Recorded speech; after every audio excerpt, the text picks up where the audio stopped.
Salam əziz qardaşlar, əziz izləyicilər. Xoş gördük hər birinizi, əziz qardaşlar. Buyurun baxın, bax belə 60 baş birinci qarına toğullar satılır. Namazlıq dişi toğullarda əziz qardaşlar. İçində çoxsu qoşdan çıxıb.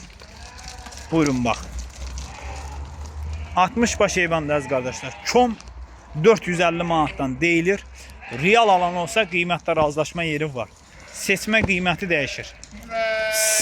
Çom 450 manatdan deyilir. Çom alan olsa qiymətdə razılaşma yeri var. Buyurun baxın.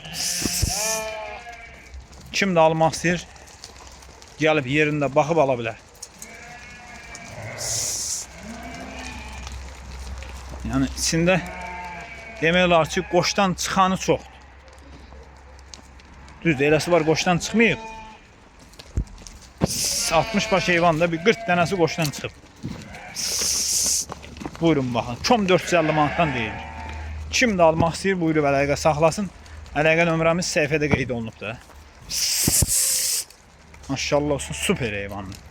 Ünvan da Beyləqan rayonu. Bunlara baxın, maşallah olsun. İçində elə heyvan var ki, bəlkə də 500 manatdır. Burası çom bir qiymətdir də. Hava, bunlar. Bunlara bax. Ay maşallah. Yəni çom alan olsa zəng eləsin, razılaşma yeri var. 450 manatdan belə çom deyilir. Ay maşallah. Ünvan da Beyləqan rayonu. Buyurun baxın heyvanlara.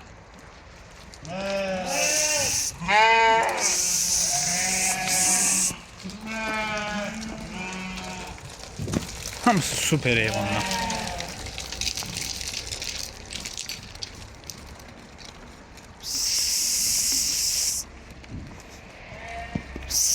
Böyle toğullar. Hamısı inşallah birinci qarnına doğacaq.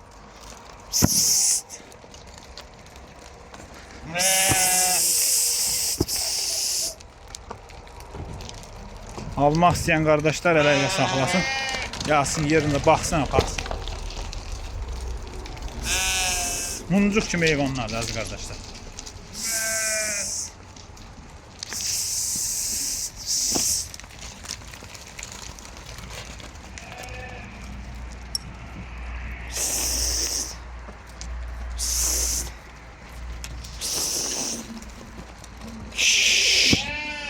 Belə ətraflı çəkirəm ki, bax bunlara baxın. Maşallah olsun, içində elə heyvan var ki, sənə bu gedənlərə baxın. Görürsünüz bunlar, bax. Yəni elə belə heyvan deyirlər. Super heyvandır, baxın. Bunlara baxın, bax belə. Çom bir qiymətdir də. Almaq istəyənlər buyursun, əlaqə saxlasın.